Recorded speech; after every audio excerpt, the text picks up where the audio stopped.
Con un economista, un maestro, podemos decir. Así que lo voy a saludar al señor Jorge Gachero. ¿Así se pronuncia en italiano? Gallero. Gallero, bueno, en realidad creo que sería, ¿no? Es genovés. Ah, genovés, no, por es eso. genovés Gachero. Gachero, Como claro. Ruggero. Exactamente, sería Gachero. Sí. Pero bueno, él ya acá está acostumbrado Sí, a que no le digan Gachero. sí. Así que bueno, lo llamamos Está así. nacionalizado. Bueno. En el 1854 llegó la primera parte de mi familia. 54. 1854. 1854. Así que estamos bastante sí, ya está, nacionalizados. claro. Jorge, bueno, aquí dimos una serie de datos, de informaciones, de contextos Sí. de este presupuesto que el gobierno está convencido que va a salir. Para muchos es un presupuesto que trae más ajuste y el punto es si esto permite una salida para la Argentina. No, voy a hablar como ciudadano, no solo como economista, ¿no? Bueno, es que no se puede negar la parte de ciudadano que uno porque- lleva adentro. porque es que además hay una situación crítica que tiene que hacernos hablar y actuar a todos como ciudadanos, y además no hay modo de entender esto que abordándolo sistémicamente, de modo complejo, metiendo en el análisis lo político, lo social, todo, lo económico también. Estamos muy mal. El presupuesto no es un presupuesto. En estos niveles de inflación no hay presupuesto serio y de discrepancia entre la inflación esperada en cálculos serios y la que el presupuesto trae. No hay modo de hacer una proyección seria. Por eso, por esa cuestión tan básica, entre otras porque hay varias, la negociación de los gobernadores con el gobierno nacional no es seria. No es seria. Porque se discute sobre entidades que no pueden tener un valor serio fijado. La inflación es la principal, el valor del dólar. Y se discute en un esquema de muy corto plazo. Estamos en una crisis política institucional muy seria, que con todas las diferencias del caso en lo específicamente económico y en serio mundial y demás, se parece a la del 2001. ¿Se parece? Sí. Y se porque parece, la mayoría dice esto no tiene nada que ver con el 2001, como crisis institucional. Se parece a las dos crisis previas antes de deuda, de sobreendeudamiento irresponsable que terminaron en default. O sea, la del proceso primero, o sea, el último ciclo grande de endeudamiento argentino arrancó en el 76. Cuando la dictadura salió nos dejó el país en default, en una crisis total. Alfonsín no pudo tomar deuda, apenas pudo negociarla día a día. Cuando Menem llegó al gobierno, se dieron las condiciones para hacer una reestructuración, una negociación, el plan Brady del 92, y volvió a arrancar el ciclo de deuda. O sea, el país resultó confiable porque privatizaba todo, porque parecía en estabilidad, porque la convertibilidad dio resultados en la primera fase. Pero Jorge, hoy contábamos que en el presupuesto está encerrado la posibilidad de una reestructuración de la deuda que ya tiene la Argentina. Yo no veo otro camino que ir a una reestructuración de la deuda. Ahora, no es el camino que está mostrando el gobierno. El gobierno parece querer transitar en el filo de la navaja hacia no se sabe bien dónde, porque el gobierno, lo más grave de todo es que no tiene un programa. No tiene un programa. O sea, se lanzó a un endeudamiento irresponsable que ha abierto el tercer gran ciclo histórico de endeudamiento argentino. Arrancó con la asunción de este gobierno, con la ley Buitre, que abrió la posibilidad de volver a tomar deuda. Ayer, ¿sabe que estábamos contando? Agustín está allí atento. El artículo 118, Agustín, que estábamos contando, que como el presupuesto se anunció en el día de ayer, hay que leerlo, ¿no?, detenidamente. Sí. Y allí se habla de un traspaso de dinero hacia el Tesoro y la ANSES, ¿verdad? Sí. Yo lo conozco por algún... Del Banco de la Nación Argentina. El Banco de la Nación Argentina. Un traspaso de 15.000 millones de pesos de utilidades por fuera incluso de lo que la Carta Orgánica del Banco permite, algo que había hecho en su momento renunciar a Carlos Melconian a mando del Banco Nación porque lo habían empujado a hacer algo similar, ¿no? Sí, lo vi en terceras fuentes, todavía no leí el presupuesto, es un mamotreto enorme, lo voy a leer. Artículo 118, le decimos para que lo busca directo. A pesar de que no hay un presupuesto serio, la situación en que es parecida en esto de no haber presupuesto, alta inflación, por alta incertidumbre. Es parecida a la situación previa a la convertibilidad. Por años no había habido presupuestos.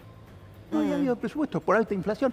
Recién con Cavallo Menem, una de las cosas virtuosas que lograron fue la estabilidad mínima necesaria para armar un presupuesto. Y ahí es que hubo necesidad de revisar todas las leyes de administración financiera y la ley vigente se estableció a principios de los 90. Ahora, esto me lleva a preguntarle respecto de lo que dijo un asesor del presidente Trump, respecto de la dolarización para la Argentina, como solución o salida a la crisis que tiene el país. Hay mucho ruido como lo hubo cuando se cayó la convertibilidad. Porque cuando los factores dominantes, los intelectuales, la prensa, ve que la situación no parece tener salida, entonces aparecen, bueno, los agoreros, apareció Cavallo ahora, dando pie a esto de que puede haber una nueva convertibilidad. Pero pasó lo mismo hacia fines del 2001. No es serio hablar de una nueva convertibilidad, no están dadas las condiciones, no tiene sentido discutirlo técnicamente, no es serio. Hay muchos trabajos serios en la prensa con los que coincido que señalan esto. No es deseable ni serio, a mi juicio, si uno quiere continuar siendo nación, la dolarización, que fue la alternativa que se manejó como una posibilidad muy cierta a la caída de la convertibilidad. Claro.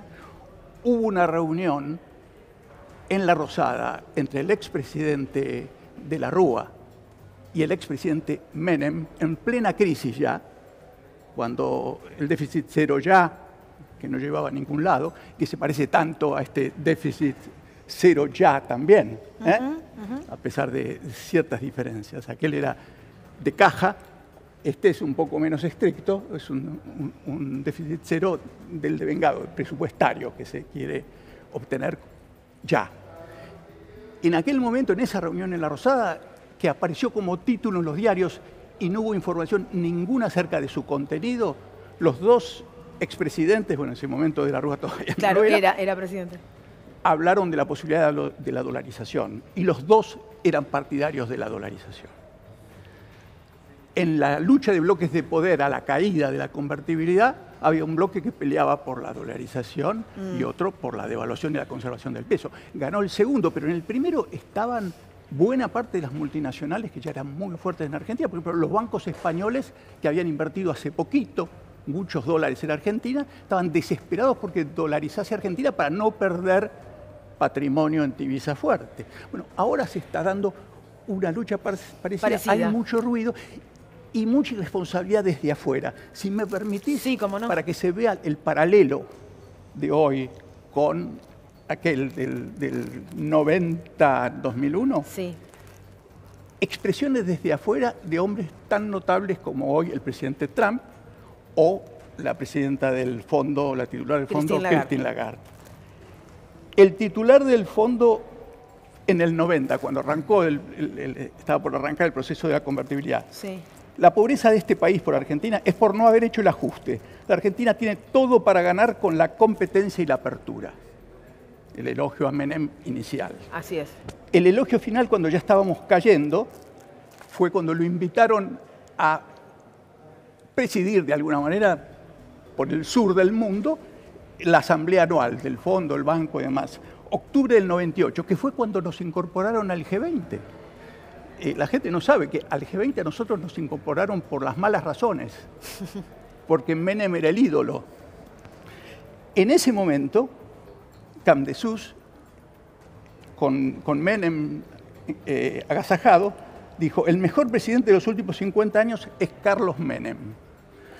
Tiene bastante parecido con lo que escuchamos ahora. Claro, Jorge, lo que le quiero preguntar es ¿por dónde está la solución? Porque mientras analizamos estas cuestiones, por la política, la gente está sufriendo, no llega a fin de mes y no ve algo cercano de salida. Por construir lo más rápido posible un amplio... ¿Y tenemos una dirigencia capacitada para hacer eso? Y habrá que presionar. Los ciudadanos tenemos que presionar para que los dirigentes responsables se unan en el bloque más amplio posible para construir un plan que esté, en un caso, ante la caída, si no hace nada este gobierno para evitar la caída. No, le pregunto esto porque el gobierno ratifica el rumbo económico. Sí, ratifica el rumbo, pero muestra, no a la opinión pública, pero deja algunas señales de que está tratando de buscar una porque no cree mucho en la propia.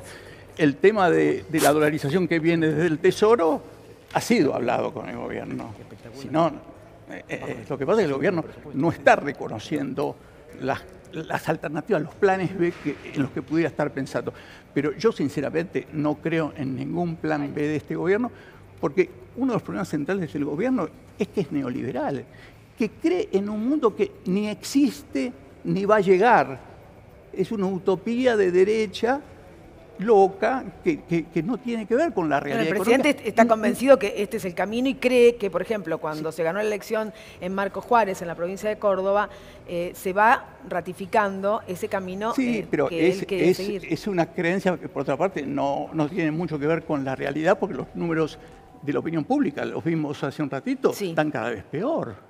O sea que, entonces, no solo hay una crisis económico-financiera enorme a la que no se le ve salida, sino hay un proceso de deslegitimación de lo que le está siendo y pasando a la gente. Por eso, la oposición, en un sentido amplio, si fuera posible, hubiera parte de los sectores políticos que apoyan a este gobierno que recapacitara y se uniera a una reflexión urgente y la elaboración de un programa que ojalá pueda aplicarse desde las elecciones de 2019, pero que en todo caso esté a mano si esto indeseablemente se derrumba. Agustín.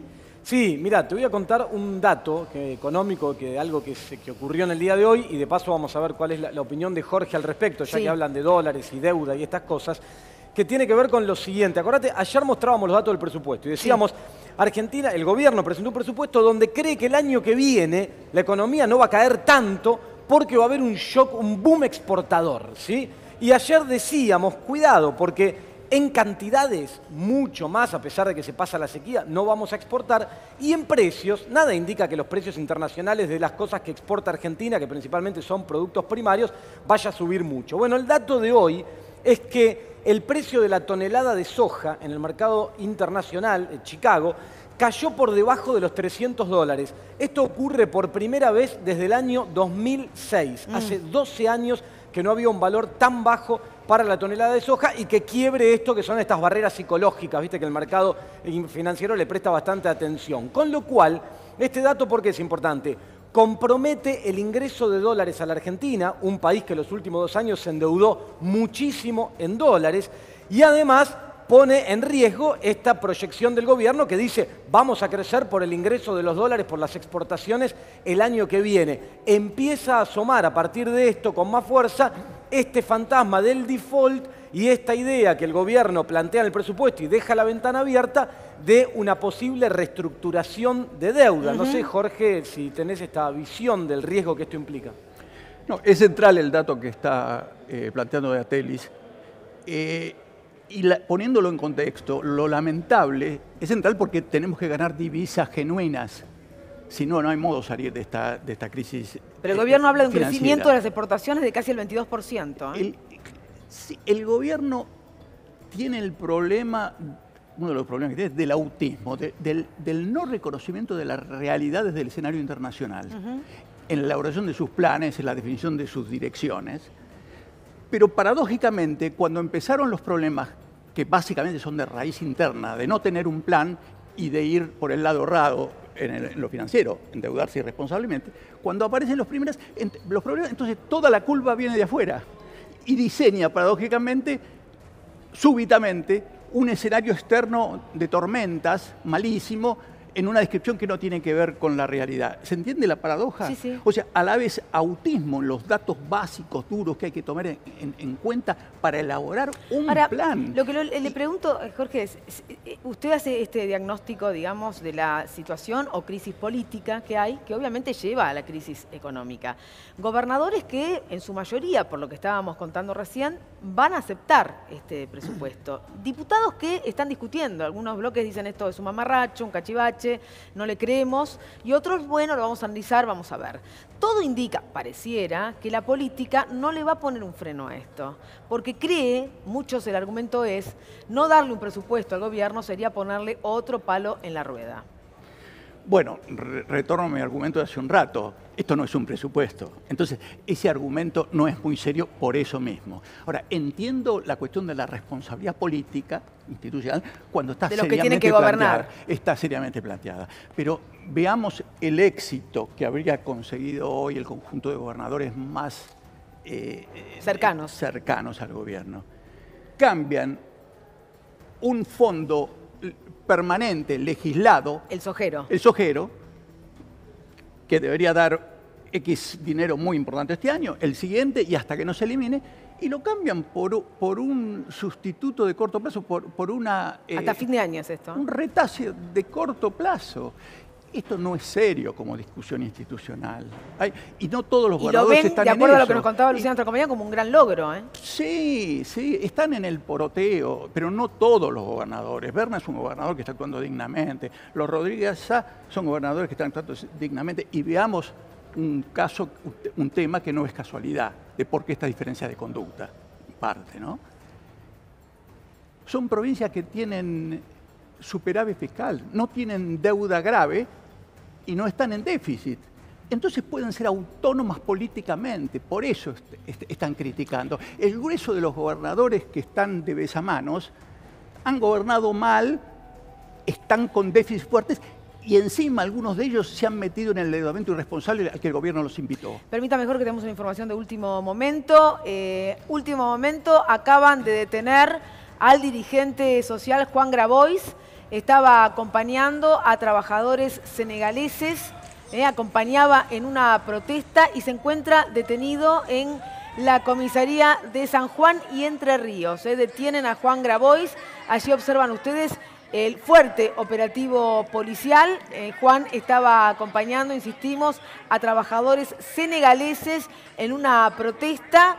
Insistimos, con una fuerte custodia policial, como usted está observando en las imágenes, y termina detenido en esta comisaría. Vamos a ampliar en cuanto tengamos más información al respecto, pero queríamos darle la información de último momento. Estamos hablando con Jorge Gajero. Bueno, el punto es presupuesto, política, gobernadores y por dónde va la salida de la Argentina, ¿no es cierto? El año que viene es un año electoral y va a ser difícil transitar estos meses porque el propio gobierno nos dice va a ser muy difícil, va a haber más inflación, más recesión, más prolongada, más profunda.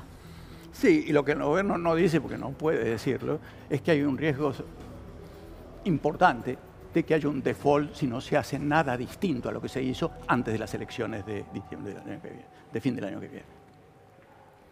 Y los políticos responsables tienen que juntarse ya para tratar de que eso no se produzca, que vayamos, en todo caso, a una reestructuración de la deuda negociada, seria con los acreedores, porque hay que reestructurarla. No es soportable esta deuda. Ahora, reestructurarla significa, como alguna vez se hizo, una quita, digamos. ¿Con qué estructura se...? Normalmente en las reestructuraciones se dan plazo, interés y quita si hace falta. Es una combinación de las tres facilidades que se buscan. ¿Está en condiciones hoy la Argentina ante este frente externo de llevarlo adelante? ¿O la presión es muy fuerte? Este gobierno solo y librado estas ideas, entre comillas, no.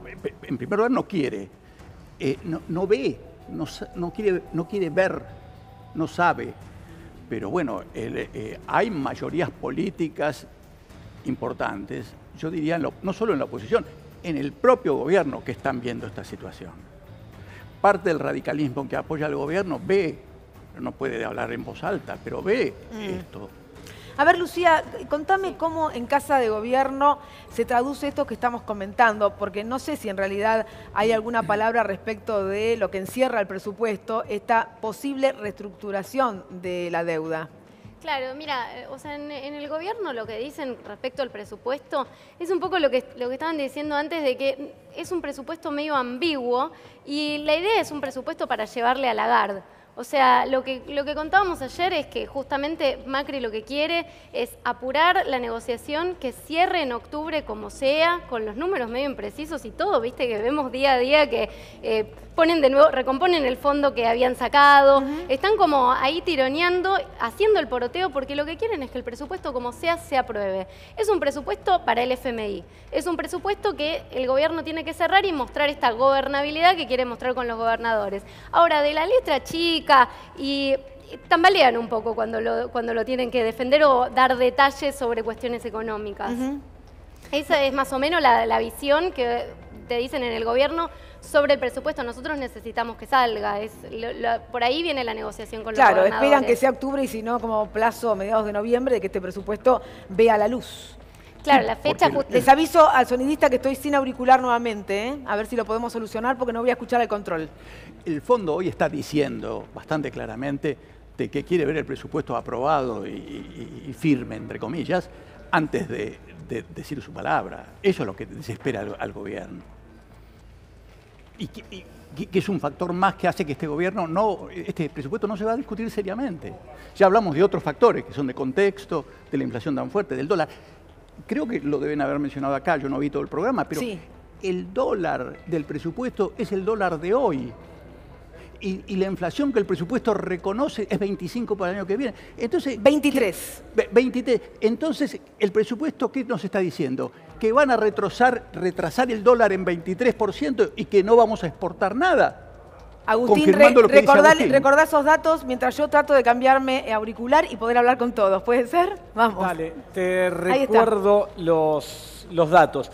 El gobierno lo que dice, que es lo que marca Jorge, que el año que viene va a haber una caída del Producto Bruto, ayer lo contábamos, de 0,5%, donde todos los componentes del Producto Bruto, el consumo interno, privado, público, por el ajuste que va a llevar adelante el Estado, etcétera, van a caer y que la economía no va a caer más porque lo que va a impulsar crecimiento son las exportaciones. ¿Sí? Ahí es donde recién planteábamos el interrogante que decíamos, bueno, cuidado porque los precios encima de los commodities que exporta Argentina están cayendo y ahí aparece el tema del que hablábamos antes, recién Jorge Agero también hablaba de esto, de la deuda, la carga de la deuda. Salió un informe en las últimas horas del Observatorio de la Deuda Externa de la UMED, la Universidad Metropolitana de la Educación y el Trabajo, donde marca que ya a este momento la carga de la deuda pública total en relación al PBI se encuentra en torno al 80% y que la proyección conservadora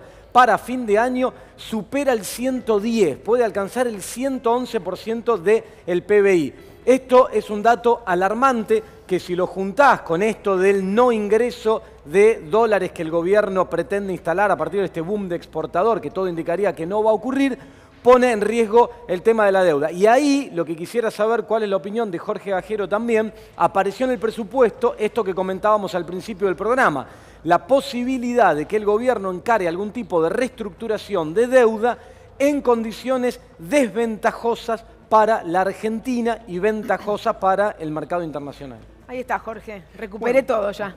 Puede haber una interpretación de ese tipo a partir de lo que el presupuesto insinúa en esos puntos que vos marcás, Datelis. Pero está tan vago, tan insinuado, tan poco, puesto en un contexto tan poco serio de proyecciones, ¿no? Insisto, esto de un dólar proyectado para todo el año medio, que es igual al de hoy, con una inflación que dicen que va a ser del 23, pero que tal como va la cosa va a ser muy superior. Y pregunto yo, para que el gobierno lo conteste en el Congreso, seriamente. Pero Jorge, ahí le hago una pregunta, porque el presupuesto con el que estamos trabajando hoy era una inflación del 15%. Bueno, están empeorando las performances en las proyecciones. Están empeorando, pero es lógico que la empeoren porque la crisis es muy fuerte y es muy difícil, hay que reconocer, pronosticar en medio de un torbellino con esto que no controla a nadie, en primer lugar el gobierno. Y yo temo que no vamos a encontrar luz en los técnicos del fondo para mejorar las visiones de futuro y las proyecciones. El fondo es famoso por equivocarse sistemáticamente en todas las proyecciones. Hay trabajos serios hechos, de Añares se equivoca siempre, y con Argentina más que más. Durante la década del 2001, 91-2001, el fondo se equivocó sistemáticamente. Y después, cuando se cayó la convertibilidad y nosotros quedamos sin asistencia y ellos se negaron a poner $1 en la primera fase de salida tan dura que tuvimos, ellos sí hicieron una auditoría, convocaron a gente. A mí me consultaron en esa auditoría, tuve 2 reuniones. Fue una fantochada. Yo tuve reuniones con Nouriel Roubini, un economista internacional muy reconocido, a quien respeto mucho, y el jefe de la auditoría que el fondo hizo y publicó, Shinji Takagi, un japonés. Nada de lo que intercambiamos acordando con Roubini acerca de qué había pasado y las responsabilidades del fondo en la década, apareció en el informe. ¿Y qué apareció en el informe en sustitución? Bueno, fue lamentable esa auditoría. Aparecen las viejas ideas de Cavallo, que Cavallo vuelve a traer acá, de que la convertibilidad se cayó por un problema fiscal. Y sobre todo por un problema fiscal de las provincias. El déficit provincial de las provincias hizo caer a la convertibilidad. Una falta de seriedad total. Jorge, ha sido muy amable por venir y tratar de seguir nosotros a entender todo esto que es muy complejo para el ciudadano común que está tan preocupado por sobrevivir en el día a día. Yo también trato de entender y hacer un poco de catarsis también inevitablemente. Gracias, ha sido muy amable. Me voy con Camina.